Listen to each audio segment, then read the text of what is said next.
올 한 해 목표를 하나님과의 동행으로 삼았습니다. 하나님과 동행하기 위해서 말씀과 기도, 순종 이 세 가지 실천 항목을 잡았죠. 지난주에는 말씀에 대해서 배웠습니다.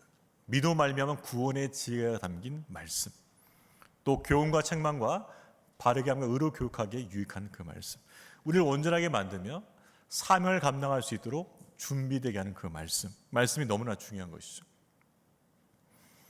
자, 하나님께서 우리에게 말씀을 주십니다. 그렇다면 그 말씀을 받는 우리는 어떻게 반응할 것인가? 바로 그것이 기도라는 것이죠. 하나님께서 우리에게 말씀하시고 우리는 기도로 반응하는 것이죠. 예수님께서 제자들에게 기도를 가르쳐 주셨습니다. 우리에게도 기도를 가르쳐 주셔서 요청이 있었거든요. 그래서 예수님께서 기도를 가르쳐 주셨죠. 무엇을 기도해야 할지, 바로 그것이 주기도문입니다. 하늘에 계신 우리 아버지로 시작하는 그 주기도문을 제자들에게 가르쳐 주셨어요. 자, 그런데 예수님은 제자들에게 어떻게 기도해야 할지를 알려주심과 동시에 그에 앞서서 기도에 대한 바른 자세를 가르쳐 주셨다는 것이죠. 무엇을 기도해야 할지, 기도의 내용만 가르쳐 주신 것이 아니고 그 기도의 내용에 앞서서 어떻게 바른 자세로 기도해야 할지를 가르쳐 주셨다는 것을 우리 기억해야 돼요. 바로 그것이 오늘 말씀인 것이죠. 자, 우리 5절 말씀 먼저 같이 읽어볼까요? 시작. 또 너희는 기도할 때 외식한 자와 같이 하지 말라. 그들은 사람이 보이려고 회당과 큰 거리 어귀에 서서 기도하기를 좋아하느니라. 내가 진실로 너희에게 이르노니 그들은 자기 상을 이미 받았느니라. 예수님은 기도의 내용을 밝히기에 앞서서 기도의 자세를 이야기하고 계신 거죠. 어떤 자세를 경계라고 하십니까? 외식하는 기도. 외식하는 기도. 당시 바리새인들, 율법을 잘 알고 종교 지도자였던 바리새인들은 기도할 때 큰 거리에 나가서 또 사람들의 눈에 잘 띄는 곳에 가서 서서 기도했습니다. 그러다 보니까는 그들이 기도하면 사람들이 저분 기도하신다는 것을 알게 돼요.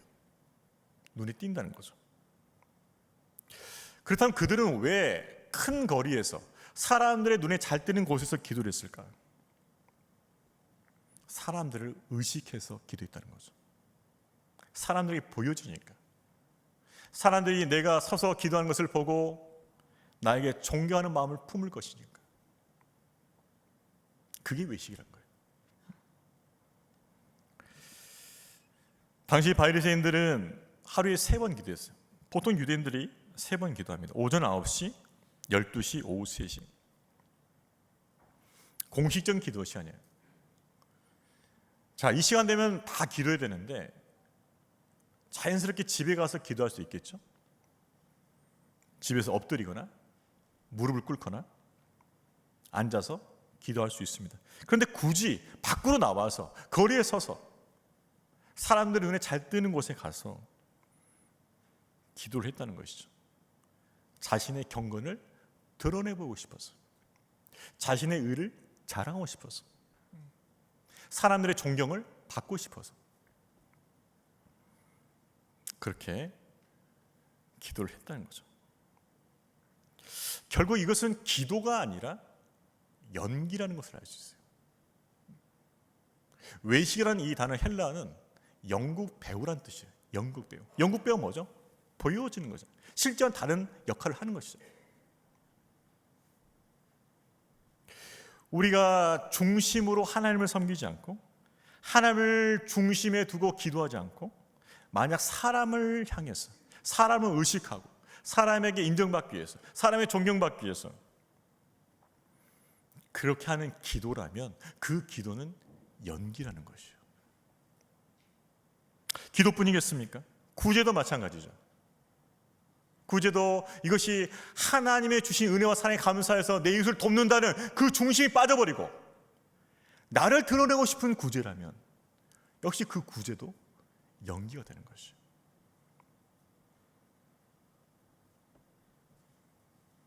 우리의 봉사도 그럴 수 있습니다. 내가 이 봉사를 통해서 하나님 앞에 내 삶을 드린다, 하나님을 섬긴다는 그 마음이 빠져버리면 그래서 사람에게만 잘 보이려고 한다면 역시 그것도 연기가 될 수 있다는 거죠. 왜 그럴까요? 하나님은 중심을 보시는 분이거든요. 하나님을 향한 그 중심이 빠져버린 그 헛된 것들을 하나님은 너무나도 분명히 알고 계십니다. 받으실 수 없을 뿐만 아니라 오히려 가증하게 여길 수 있겠죠. 여러분, 우리도요, 하나님 앞에 우리를 드린다는 그 중심 없이, 그 마음 없이 사람에게만 잘 보이려고 신앙을 살 수 있습니다. 제가 전에도 예를 들었지만 어떤 분이 명함을 줘요. 그 명함에 무슨 기도원 40일 금식 기도 2번, 40일 금식 한 번도 어려운 2번, 기 팍 죽이는 거죠. 저도 40일 못 해봤습니다. 저는 3일밖에 못 해봤어요. 3일 2번, 이분은 40일 2번. 와, 뭐요? 자랑하려고, 인정받으려고. 그러니까 기도라는 것이 하나님 앞에 온전히 드려져야 될 텐데 사람을 의식하고 사람에게 인정받으려고 할 수 있다. 그건 뭐다? 연기라는 거예요. 연기. 우리가 하나님 앞에 나아가는 기도가 되지 못하고 또 사람을 의식하는 부분이 있어요. 기도가 있을 수 있어요. 어떤 경우냐면 기도를 통해서 뭐요? 남들이 들으라는 그런 의도를 가진 경우가 있어요. 남들이 들으라고. 기도하면서 남들 들으라는 거예요. 기도를 크게 하는 거죠. 기도를 막 크게 하면서도 듣고 있겠지. 메시지를 주는 거예요. 메시지를 주는 거예요. 그러지 말라는 거예요. 기도는 하나님께만 드려지는 거예요. 하나님께. 저희 아들 셋 중에 한 녀석이 아주 기도를 대차게 하고 있습니다. 요즘은 안 해서 감사해요. 이렇게 기도합니다. 자, 기도하자 그러면 이 친구가 우리 엄마 아빠 저를 귀찮게 하지 않게 해주세요. 엄마 아빠의 괴롭힘부터 제발 벗어나게 해주세요. 아멘 하고 가버려요. 이게 기도입니까? 선포입니까? 근데 뭐 귀엽죠. 이룰 수 있다는 거죠. 남들 들으라고 기도하는 분들 계시죠. 가끔. 그러면 안 돼요. 그렇습니다. 잘못된 기도는 어떤 기도냐? 사람을 의식하고 사람에게 인정받는 기도다. 이거를 뭐요? 조심해야 된다는 거예요. 기도뿐만 아니라 우리 모든 신앙사에 그런 거예요. 자칫 잘못하면 외식이 돼버리고 연기가 돼버린다. 연기가. 자, 그러면 어떻게 기도해야 될 것인가? 바르게 기도하는 자세는 어떤 것인가? 자, 우리 6절 말씀 읽어볼까요? 6절 읽겠습니다. 시작. 너는 기도할 때 내 골방에 들어가 문을 닫고 은밀한 중에 계신 내 아버지께 기도하라. 은밀한 중에 보시는 내 아버지께서 갚으시리라. 자, 어떻게 기도하라? 골방에 들어가서 골방 기도. 은밀하게 아무도 보지 않게 하나님과 1대1 만남을 가지라. 하나님께만 은밀히 기도하고 그분과 교제하라는 거죠. 이스라엘 사람들 집을 보게 되면 그 지붕 쪽에 하나의 방이 있어요. 골방, 다락방 같은 방이 있단 말이에요. 거기 들어가는 거죠. 아무도 의식하지 말고 하나님만 의식하고 기도에 집중하라는 것이죠. 예수님도 공생애 동안 뭐예요? 새벽 미명에 깨어서 한적한 곳에서 기도하셨죠. 오직 하나님께 집중하기 위해서였습니다. 여러분, 그렇습니다. 기도는요, 하나님만을 바라보는 신앙 행위예요. 우리 성도님들도 하나님 바라보고 은밀하게 기도하는 골방 기도가 되길 축복합니다. 여러분, 공예배도 드리지만요, 하나님과 은밀히 교제하는 시간이 반드시 필요합니다. 여러분, 반드시 필요해요. 그래야 좀 더 집중적으로 하나님 앞에 나아갈 수 있는 것이죠. 결국 기도의 대상은 사람이 아니라 하나님이시라는 것을 분명히 하라는 거예요. 나를 창조하시고 나를 구원하시고 나를 주관하시는 그 하나님만을 바라보고 기도하시길 축복합니다. 하나님을 바라보는 기도가 진실한 기도죠. 또한 이 골방 기도는 하나님과 은밀히 교제하는 거예요. 교제하는 거. 그 골방 기도를 통해서 자신의 죄도 하나님 앞에 꺼내놓고, 자신의 속마음도 꺼내놓고, 억울한 마음도, 힘든 마음도 다 꺼내놓는 거예요. 하나님 앞에서. 사람 앞에 내놓지 못한 것들이 너무나 많아요. 심지어 배우자에게 내놓을 수도 없어요. 가까운 친구에게도 내놓을 수 없는 것들이 있어요. 그런 것들은 하나님께만 내는 거예요. 하나님께. 하나님 이거 아시죠? 이거 말도 못하고 힘든데, 내가 말하면 우리 집사람도 힘들까 봐서 말도 못하고 있는데, 하나님 아시죠? 하나님께만 끄집어내올 수 있는 그 교제가 있다는 것이죠.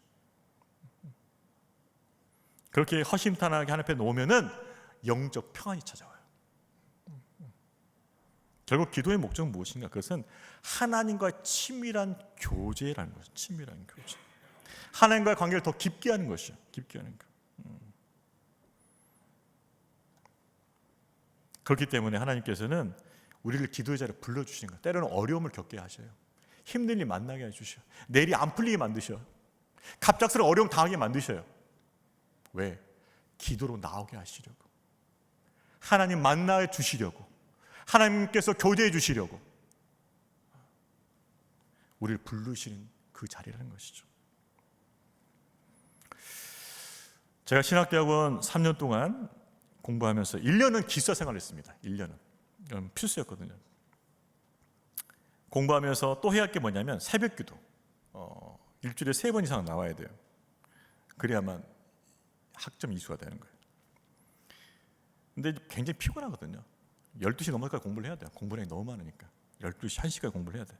근데 공부하면 또 배고프잖아요. 또 야식까지 먹어요. 그럼 1시 넘는 건 그냥 보통이에요. 1시, 2시까지 가. 근데 새벽에 5시야. 4시 50분 일어나야 돼. 그러니까 이게 쉬운 게 아니란 말이죠. 어려운 일이에요. 근데 제가 이제 이걸 지키려고 노력했는데 어떤 때는 이제 모르겠다 나도 쉬자 그런 생각 같은 데 있었어요. 근데 하나님께서 그 부분에 대해서 저의 생각을 바꿔놓으신 사건이 있었어요. 그날도 역시 12시 넘어서까지 공부를 했습니다. 너무 배고팠어요. 또 야식 먹자. 치킨 시켜서 먹고 아니 1시 훌쩍 넘은 거죠. 야 오늘 새벽기도 이거다.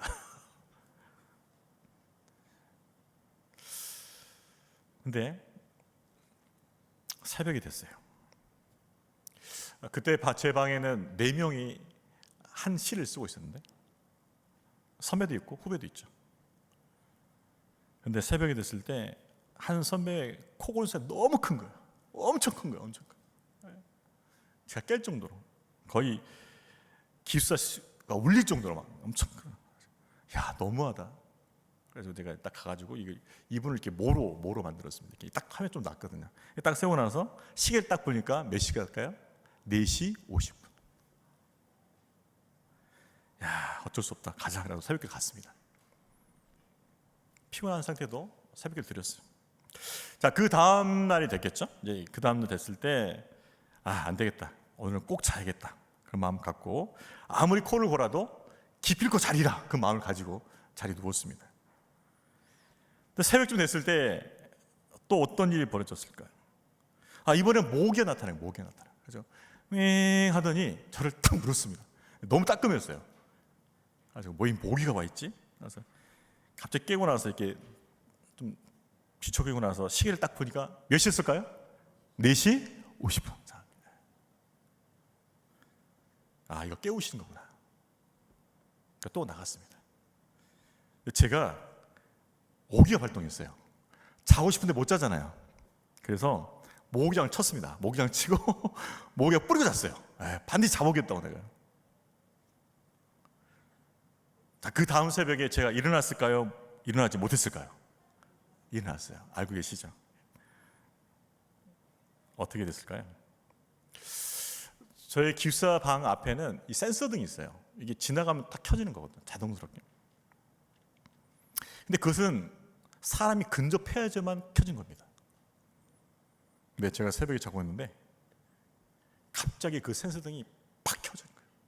제가 다행히 입구 쪽에 있었거든요. 근데 이 등이 갑자기 팍 켜지는 거예요. 깜짝 놀라가지고. 그런 적이 없거든요. 그럴 수도 없어요. 왜냐, 근접해야만 켜지는 거기 때문에. 너무 놀라가지고 제가 시계를 봤습니다. 몇 시가요? 4시 50분. 근데 사실 저는 그때 두려웠어요. 사실은 너무 두렵더라고요. 하나님은 저를 이렇게 깨고 싶은데 저는 지금 반대로 가고 있거든요. 지금 더 자보겠다고, 내 몸이 편한 대로 해보겠다고. 센서등이 켜진 다음에가 어떤 일이 벌어질까 두렵더라고요. 그래서 아예 포기하고 새벽 기도를 지켜갔어요. 제가 생각을 해봤어요. 하나님께서 왜 이렇게까지 하실까? 우리 하나님 되게 고집스럽다. 근데 제가 거기서 하나님의 마음을 발견한 거예요. 아, 하나님께서 나를 만나길 원하시는구나. 나와 교제하길 원하시는구나. 내가 피곤한 걸 알면서도 나를 깨우신 이유는 나를 만나고 싶어서, 나와 교제하고 싶어서, 내게 은혜 주시려고 그러신다는 것을 비로소 깨달은 거예요. 그래서 제가 하나님 마음을 알니까 이제 스스로 일찍 깨어나려고 노력했던 거예요. 여러분, 그렇습니다. 하나님께서는 우리를 만나 주시려고, 우리와 관계를 더 깊게 하시려고 기도의 자리에 우리를 불러주시는 거예요. 그 자리에서 하나님과 교제하고 하나님과 관계를 더 깊게 만들고 하나님의 은혜 안에 거하는 그 믿음의 삶으로 우리를 인도하고 계신다는 거죠. 그 하나님의 마음을 알고 기도의 자리로 더 가까이 나아가실 축복합니다. 그래서 이렇게 하나님 깨우신다는 것을 여러분 깨달으셔야 돼요. 혹시 배우자가 깨우거든 화내지 마시고, 애들이 울음소리 깨우면 화내지 마시고, 하나님 깨우신다 생각합니다. 여러분, 하루를 우리가 잘 시작하려면 하나님과 교제로 시작하는 것이 너무나 중요해요. 하루 시작하기 전에 있어서 깨워서 기도하면은 하루가 든든해요. 든든. 여러분, 배고프면 기분이 좋아요? 아니면 짜증이 나요? 별 상관이 없습니까? 배고프면 대부분 다 짜증나요. 특별히 남자들은 더 짜증납니다. 그러니까 우리 부인들 잘 기억하셔야 돼요. 남편을 데리고 어디 나갔는데 자기 일 본다고 남편을 그냥 밖에다 내어둔다. 그것도 밥을 안 먹이고 아무것도 주지 않고 밖에 대기시킨다. 그러면 이제 대형 사고를 예비하셔야 돼요. 벌써 짜증나 있어요. 그래서 일단 먹여놓고 나서 기다리게 만들어야 돼요. 배고프면 짜증나요. 여러분, 영적으로 배고프면 짜증나요. 영적으로 배고프면요 굉장히 신경이 날카로워져 있어요. 자꾸 불편한 마음이 들어요. 원망이 들어요. 불만족스럽고 자꾸 거친 말 나오고. 왜요? 배고프니까. 영적으로 배고프니까 그렇게 되는 거예요. 짜증내고 불만족스럽고 거친 말하고 부정적으로 생각하고, 여러분 영적으로 지금 배고파 있다는 증거예요. 기도를 통해서 영적인 배부름을 취하고 하루를 든든하게 시작하시기를 주의로 축복합니다. 맞아요. 기도를 통해서 배불러야 돼요. 배불러야 돼요. 여러분, 배부르면 어떻게 돼요? 여유가 있잖아요. 여유가 있어요. 영적으로 배불러야만 상대방에 대해서 우리가 여유가 있고 관계가 좋아져요. 관대해지는 거, 관대해지는 거.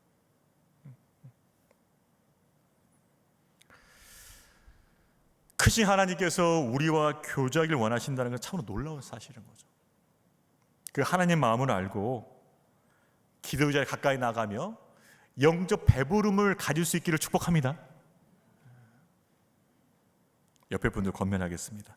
기도를 통해서 배부르시길 바랍니다. 이것만 들으면 기도하면 이거 배부르지나? 영적 풍성해진다는 뜻이에요. 그래서 하나님께서 기도를 통해서 우리 영적 부유함을 채워주시는 거예요. 자, 마지막으로 예수님은 기도에 대한 한 가지 잘못된 오해를 또한 지적해 주셔요. 기도하면서 잘못 오해하는 부분이 있어요. 바로 이 부분이죠. 자, 우리 7절 말씀도 같이 읽어볼까요? 시작. 또 기도할 때 이방인과 같이 중언부언하지 말라. 그들은 말을 많이 하여야 들으실 줄 생각하느니라. 중언부언하지 말라. 똑같은 말을 계속 반복하는 거죠. 성도들 중 이런 분 계세요. 왜? 반드시 깊이 있고 이루어야 된다 생각하니까 계속 그 기도만, 표적 기도예요. 표적 기도. 이런 생각 태도는 어디서 나오는 건가? 그거는 이런 맥락에서 나오는 거야. 지성이면 감춰는 이 맥락에서 나오는 거예요. 그러니까 내가 열심을 다하면 하나님도 어쩔 수 없을 것이다. 하나님도 뭐요? 마지못해 주실 것이라는 그런 생각 가지고 있는 거예요. 마치 어린애가 때를 막 쓰면 부모님이 어쩔 수 주는 것처럼 하나님도 그렇게 대하는 거죠. 계속 반복해서 기도하면 하나님께서 들어주실 거라 생각하는 거예요. 무엇입니까? 하나님의 뜻과는 상관이 없어요. 내 욕심 채우기 위해서 내 열심만 내면 되는 거예요. 내 열심만. 다른 기도 절대 안 합니다. 그것만 기도해. 그것만 주시옵소서. 맨날 그것만 기도하고 다른 기도 하나도 안 해. 다른 사람에게 기도도 안 해. 담임 목사 기도도 안 해. 교회 기도도 안 해. 그것만 기도해. 주실 때까지.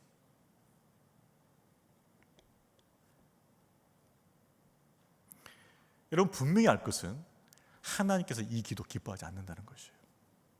분명히 말씀하셨잖아요. 중언부언하지 말라고. 착각은 이것입니다. 내가 말을 많이 하면 할수록 하나님은 들을 수밖에 없다고 생각하는 거죠. 오해라는 거예요. 결국 의도는 무엇입니까? 내 열심을 통해서 하나님을 감동시키고 설득시켜서 내가 원하는 것을 반드시 얻어내겠다는 것이에요. 알라딘의 요술 램프에 담긴 그 지니처럼 바라보는 거죠. 여러분, 그러나 기도의 근거는 그게 아니에요. 기도의 근거는 내 열심이 아니고 나와 하나님과의 관계라는 사실을 여러분 분명히 알고 있어야 돼요. 그분은 나를 사랑하는 아버지시고 나는 그분이 사랑하시는 자녀라는 이 관계 속에서 기도의 응답이 있는 것입니다. 여러분, 자녀를 키워보시면 알잖아요. 이런 부모님 계세요? 혹시 여기 중에? 너 아빠, 엄마, 아빠 저 이것 좀 사주세요. 부모가 대답합니다. 그렇게 쉽게 될 줄 알았냐? 500번 구해라. 500번 구하고 남 내가 줄게. 이런 부모 있어요, 없어요? 안 되죠. 이런 부모 아니죠. 부모도 아니죠. 그게 필요하다면 뭐예요? 그냥 주는 거예요. 그냥. 아 그래? 맞아, 필요하죠. 어떨 때는요, 자녀들이 쭈뼛쭈뼛해요. 이거 구하면 부모가 줄까 말까 이 고민해. 쭈뼛해서 이상하게 막 말도 돌리기 시작하고 막 그럽니다. 근데 부모는 눈치를 채요. 뭔가 요구할 게 있는 것 같은데 낌새가 이상해. 근데 얘기하는데 그게 또 합당하면 또 주는 거예요. 그러니까 구하지 않아도 준다. 구하지 않아도 준단 말이에요. 왜요? 내가 부모니까. 내가 그 녀석을 낳았으니까. 결국 기도와 그 응답의 근거는 내 열심이 아니에요. 나를 사랑하신 하나님께서 나의 아버지가 되시고 나는 그분이 사랑하는 자녀 된다는 이 관계 속에서 기도의 근거와 응답의 근거가 있다는 것이죠. 저와 여러분이 하나님 앞에 기도하고 그 응답을 얻는 것에 있어서 그 근거가 하나님과 관계임을 잊지 마시길 바랍니다. 하나님과 관계예요, 관계.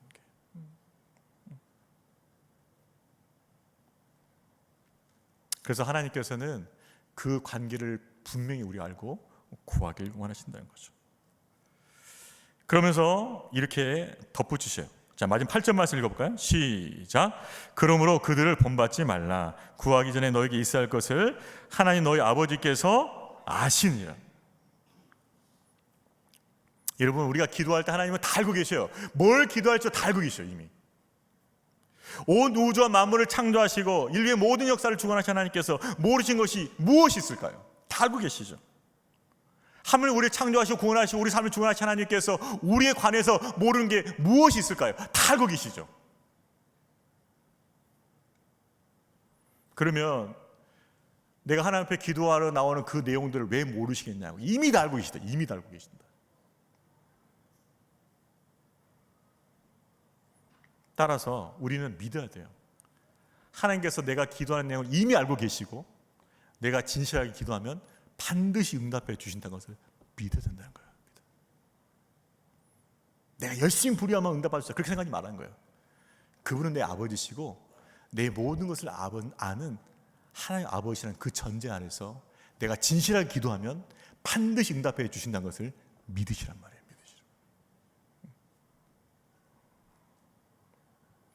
하나님께서 우리를 사랑하신 아버지 되시며 그분의 자녀됨을 기억하면서 그분께서 우리 가운데 신실하게 응답하실 것을 믿을 수 있길 바랍니다. 그래서 우리는 우리를 사랑하신 하나님 아버지심을 기억하면서 그분의 응답을 신뢰하고 기다리는 믿음이 필요해요. 그러나 다만 이것을 우리가 생각할 필요가 있어요. 하나님 뜻에 합당한 기도, 하나님께서 응답하시고 작정한 기도를 할지라도 그 응답의 때가 늦어질 수 있다는 것을 기억해야 돼요. 왜요? 하나님이 기뻐하시는 때와 우리 때가 다른 거예요. 하나님께서는 그분이 보시기에 가장 적합한 때, 가장 좋은 때, 그 때를 통해서 우리 응답해 주셔요. 신명기 7장에 보게 되면 이스라엘 백성들이 이제 가나안 땅으로 진격하기 앞서서 모세가 당부하는 내용들이 담겨 있어요. 그 중에 하나가 이것이에요. 너희들이 가나안 땅 들어가서 이제 진격하고 정복할 텐데 그 정복 사업이 아주 빠르게 되진 않을 거라고 미리 경고하셔요. 이렇게 나와 있어요. 내 하나님 22절이에요. 내 하나님 여호와께서 이 민족들을 내 앞에서 조금씩 쫓아내시리니 너는 그들을 급히 멸하지 말라. 들짐승이 번성하여 너를 해할까 하노라. 하나님께서 조금씩, 즉 정복의 속도를 늦추는 이유를 말씀해 주셔요. 그것은 너희가 갑자기 다 정벌해 버리면은 너희들이 정벌하고 갔던 그 공간들을 시체가 다 쌓일 거 아니에요. 시체. 그 시체들을 먹으려 짐승들이 우거할 거 아닙니까? 오히려 땅에다 황폐해진다는 거예요. 따라서 조금씩 정복하게 될 거라고 말씀하셔요. 실제로 가나안 정복은 7년 걸렸어요. 굉장히 오랜 시간입니다. 자, 이렇게 되면 발을 동동 구는 사람이 나타나게 되어 있어요. 누굴까요? 이미 요단 동편에서 기업을 얻었던 루벤 지파, 갓 지파, 므낫세 반 지파들은 발을 동동 구게 되어 있어요. 왜냐 그러면 빨리 요단 서편을 정복하고 나서 빨리 돌아가야 되는데 못 돌아가거든요. 왜? 전쟁을 마쳐야 돼요. 마음은 급하단 말이에요. 마음은 급해요. 빨리 정복해야 되는데. 그래서 빨리 고향으로 돌아가야 돼. 집으로 돌아가야 되는데. 근데 하나님께서 뭐라 말씀하셔요? 조금씩 정복한다는 것이죠. 이스라엘 백성이 원하는 때와 하나님 응답하신 때는 다르다는 것을 분명히 보여주십니다. 우리는 우리가 응답받고 싶어하는 거기에만 초점이 가 있어요. 그러나 그 응답과 동시에 가져올 부정적인 영향들, 그 모든 것들은 다 생각하지 않습니다. 그것이 빨리 주어졌을 때 우린 교만할 수 있어요. 그것이 빨리 줬을 때 제대로 준비가 안 될 수도 있어요. 하나님께서는 우리의 모든 것을 아시고 우리의 형편의 모든 것을 아시고 가장 적합한 때에 응답하여 주심을 믿으시기 바랍니다. 그걸 믿어야 돼요. 두 번째는 이것입니다. 응답을 주시되 내가 원하는 방식으로 응답이 안 될 수 있다는 것도 기억해야 돼요. 어떤 방식으로 응답이 되는 것인가? 하나님이 원하신 방식으로 응답이 돼요. 하나님 보시 가장 좋은 방법으로 응답이 되는 거죠. 청각 장애인을 아버지 둔 사람이 있었어요. 아들이 있었어요. 이 아버지는 어려서부터 청각 장애인이었어요. 그 아들이 예수를 믿게 되었어요. 예수를 믿고 구원받고 너무나 감사 행복한 거예요. 그래서 바로 기도하기 시작한 것이, 하나님, 우리 아버지 제발 귀 좀 열어주세요. 내가 예수 복음 들어서 구원받고 하나님 자녀 된 것처럼 우리 아버지도 귀가 열려서 예수 복음 듣고 믿어서 하나님 자녀 되는 놀라운 권세와 축복 누리게 해달라고 밤낮으로 기도하는 거예요. 밤낮으로. 제발 우리 아버지 귀 좀 열어주세요. 그러면 설교 들을 수 있을 것이고 예수 복음 들을 수 있을 것이고 우리 아버지도 구원받을 것인데, 근데 결국 이 기도는 응답이 안 돼요. 그 아버지는 귀가 열리지 않습니다. 그런데 하나님께서 다른 방식으로 응답해 주셔요. 아들이 하나님께 삐지기 시작했습니다. 오랜 시간 기도했는데 아버지의 귀를 안 열어주셨거든요. 그런데 어느 날 집에 가 보니까 아버지가 성경을 읽고 있어요. 성경 조용히 성경을 읽고 있어요. 깨달았어요. 아, 내가 원하는 방식이 아니라 하나님 원하시는 방식으로 이미 응답하셨다는 거죠. 그러니까 말씀을 읽은 뭐예요? 말씀을 읽은 뭐예요? 하나님의 음성을 듣고 있는 거죠.